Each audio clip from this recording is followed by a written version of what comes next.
Бұл сізге тиешелүү суроо эмес, сиз отуруңуз, ички иштер министри жооп бериш керек. Манас аэропортундагы бир таңга акчаны көтөрүп кетти, Керимовду өлтүрүп. Ошону сурап атам. Силер чарчап калдыңар же чал болуп калдыңар. Андыктан отставкага кеттиңиздер ертерээк. 10 секунд. Мага деле 20 берип коюңуз эми. 10 секунд. Не? Таластык эмесминби? Контрабанда токтобойт. Не ут коесуңарбы? Баарын кетиресиңерби? Бөлөгүн алып келесиңерби? Бул токтобойт. Рахмат Дастан Арспович. Эми аткезчилик деле, уюшкан кылмыш деле, коррупция деле бул баары деле кылмыш. Аралаштырып карабай бербек, анста деле аралашып жүрүп атпайбы ошол жакта. Кызылдар калкалап атат, каралар контрабандист болуп атат. Айырмасы жок да. Түшүнбөй деле калбадыкпы бүгүн? Контрабанда менен коррупциянын. Ошон үчүн мен сунушумду добушка коюңуз. Ошо уюшкан кылмыштуулук менен аткезчиликти биргеле карап, анан биргеле суроо бере берелик. Доклад эки ошкобуз. Баяндамалары башка. Кыргызстан контрабанданын мекен экенин дүйнө коомчулугу билет, анан кыргыздын коомчулугу билет, анан биз билебиз. Тилекке каршы сиздер билбейт экенсиздер. Бүгүнкү баяндамаңыздардан айтып атасыңар да, Кыргызстанда контрабанда бар, бирок контрабандисттер жок. Biz издеп атабыз, biz иштеп атабыз. Болду. Башка эч нерсе уккан жок. Мына бул жакка келген материалдарды карадым.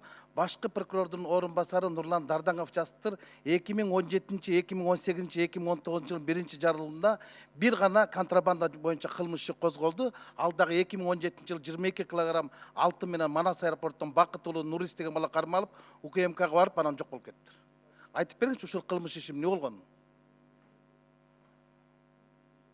2017, 18, 19 жыл бирле кылмыш иши козголду деген туура эмес маалымат. 2017 жыл 185 кылмыш иши козголгон, 2018 жыл 199 кылмыш иши козголгон, 2019 жылы 197 кылмыш иши козголгон. Сиз ким болосуз? Мен башкармалыктын башчысынын орун басары Исмаилов.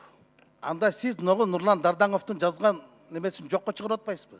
Жок, ал конкретно бир эле түрү алтын боюнча болуш керек, жазылган болуш керек. Ошол боюнча. Контрабанда боюнча бир гана кылмыш иши козголду деп атпайбы? Жок, бир эле кылмыш иши эмес, контрабанда боюнча мен Жок, мен калп айтып атамбы же Дардаңов калп айтып атабы? Ал жерде алтын боюнча айтылган болуш керек. Ошон үчүн ошондой берилген маалымат алтынга байланыштуу контрабанда болуш керек.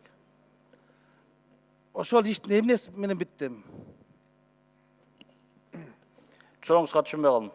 Ошол иш контрабанда менен 22 килограмм алтын этегине чыктыбы? 22 килограмм боюнча биз ГКМнын төрагасынын орун басары Салиев. 22 килограмм боюнча бизде материал жок, 12 килограмм боюнча материал бар. 12 килограмм боюнча сот решениясы менен штраф болуп чыгып кеткен. Булар кайталап отуруп койдум. Меники токтотуп тургачы убактымда, шуулдатпай. Токтобойт, кошуп беребиз. Эй, Кошуп беребиз. тургуч алдар деген эмени? Сиз сүйлөгөн сайын убакыт кетип берет, кошуп беребиз. Эй деген сайын да эме шот жүрө берет. Берде минтип жазылып турат. УКМКнын зданиясын алып келди. Ошол кезде УКМКнын башчысынын орун басары Б. Сүйүнбаев тарабынан УКМКнын сотрудник аркылуу чыгарып кеткен. Ошондон кийин 2 жылдан кийин силер розыгрышка объявляйте. Ал факт боюнча военный прокуратура иш козголгон. По факту курасы боюнча. Дело военный прокуратурада. Эми УКМК өзүгөр сыртка чыгарып качырып жиберип замы. Анан кийин кайта розыгрышка объявить этесиңер. Анан ким ишенет? Розысты биз объявить эткен эмеспиз, военный прокуратура объявить эткен. Сиз кимсиз? ГКМнын төрагасынын биринчи орун басары Салиев. Бул УКМКда ошол кезде Болот Сүйүнбаев чыгарып жүргөн деп атат. Факт болгон. Бул факт боюнча военный прокуратура укрывательство боюнча, злоупотреба боюнча иш козголгон. Дело военный прокуратурада. Сиз жакшы түшүнөсүз. Эми УКМКнын орун басары устный немеси менен чыгарып жиберди, кийин ал бала жок болуп кетиптир, анан кийин розыска объявить эттиңер да. Мына ушул да урууну 22 килограмм алтын менен кармап туруп кайта коюп берип жүрүп, розыска кыйкырып атпайсыңарбы? Туура, факт болгон. Факттын негизинде айтып атам, военный прокуратура иш козголгон. Аман эле болгула силер, сейфтен акчаны урдап тургансыздар. Так, Кыргызстандан накталай акча чыгарып кеткен бул контрабандабы? Рұқсат бересіз бе? Декларациясы жок акча чыгарылса бул контрабандабы? Декларациясы жок болсо, азыркы 260 беренен Бажы кодексинин 260 беренесине ылайык 10 000 доллардан ашкан акча сөзсүз түрдө декларация болуш керек. Анан чектөө 10 000 доллардан ашкандан кийин декларация кылгандан кийин чектөө жок. Канча чек кетет, канча Каржы полициясы азаттык иликтөөсү боюнча жооп бергенде Кыргызстандан 932 миллион доллар акча чыгарылып кетти. Бул контрабандага киреби, кирбейби? бул банковский перевод болгон. А кечеги пачкаланган акчалардын чыгып кеткени, Ал боюнча мен жооп бере албайм. аэропорттогу чыгып кеткен видеолор жөнүндө. 260-статьянын негизинде $10.000 ашкандан кийин сөзсүз түрдө декларация жазылат, чектөө жок.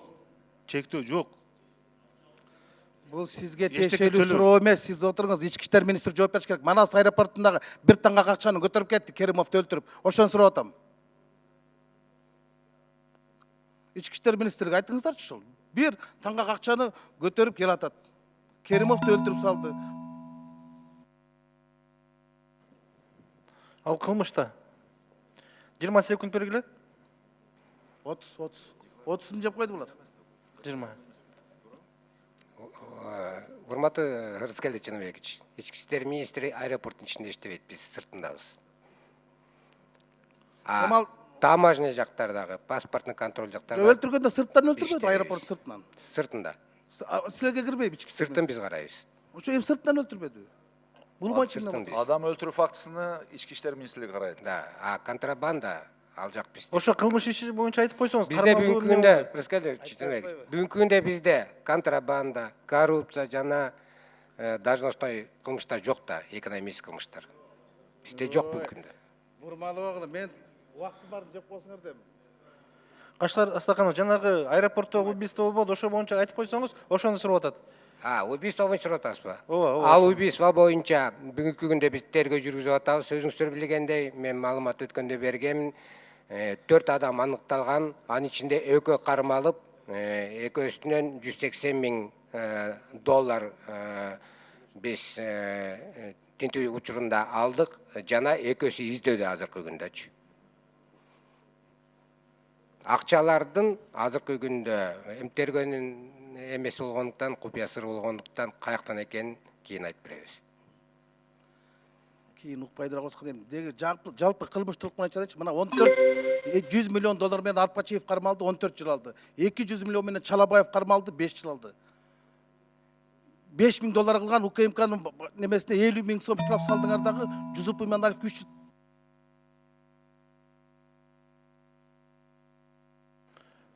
Жыйырма секунд берилди сизге.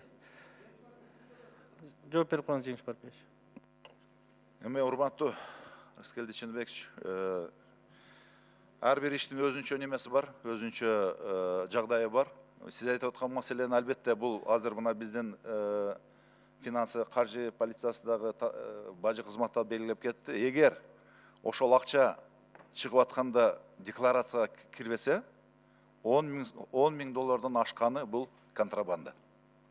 Мына эгер декларация киргизип, баягы неменин бул жерде өзүнүн неме тартиптери бар. Бул жерде мисалы үчүн мына азыр булар айткандай банк аркылуу өтсө, бул банковская операция.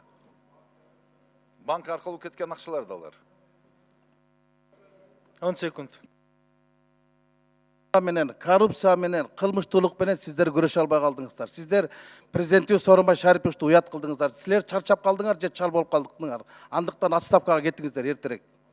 Рахмат, Дастан Арысбекович. Жеңиш Барпиевич,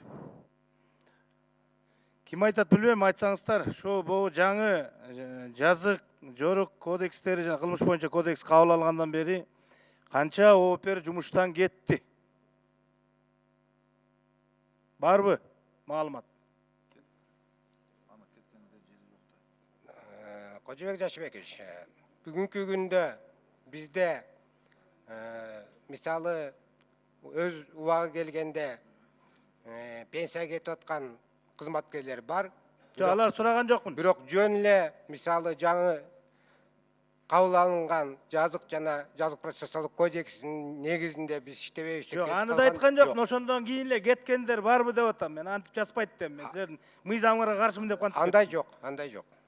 Эми мен айтып коеюн. Урматтуу депутаттар, коррупция менен, контрабанда менен күрөш үчүн укук коргоо органдарынын жашоо шарты жакшы болуш керек. Текшерүүчүлөрдүн жашоо шарты жакшы болуш керек. 5 баласы, 6 баласын бага албай жүргөн опер, же болбосо ошол укук коргоо органда иштеген адам канча жолу не ут койгула. Барын кетирип ийгиле керек болсо.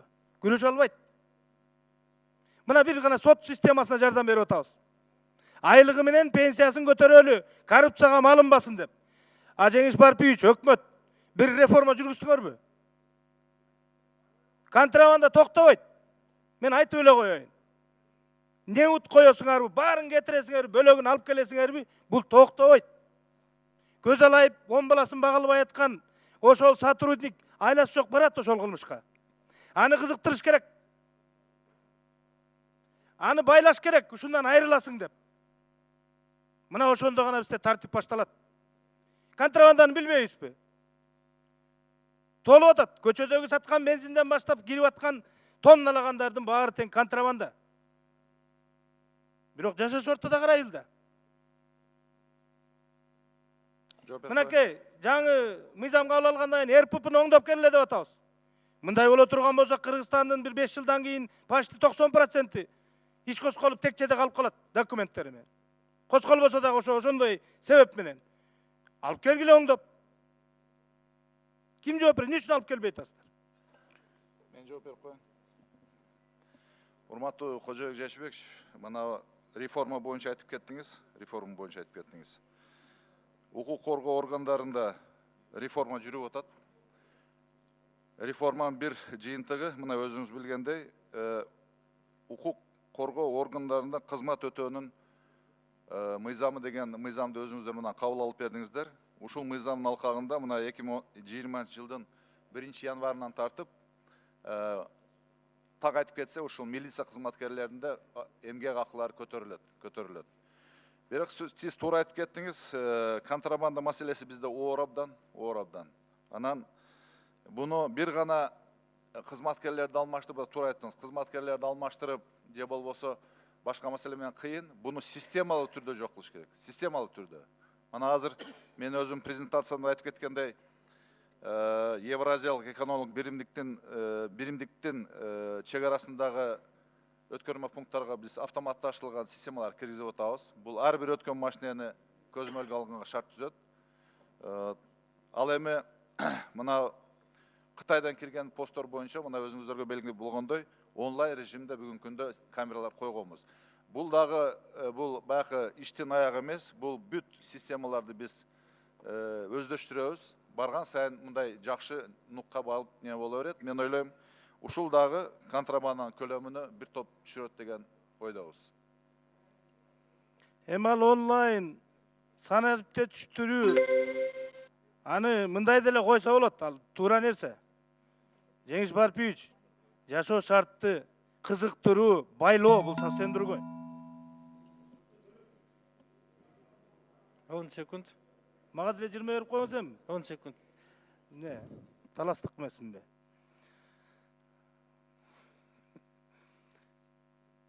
10 секунд. Эми айтарым ушулда, мына бир неут коюп коюптур комитет. Мен ошон үчүн айтып атам. Айлыгын карагыла, оперлердин айлыктарын, бөлөктөрдүн айлыктарын. Анан ойлонуп туруп караш керек.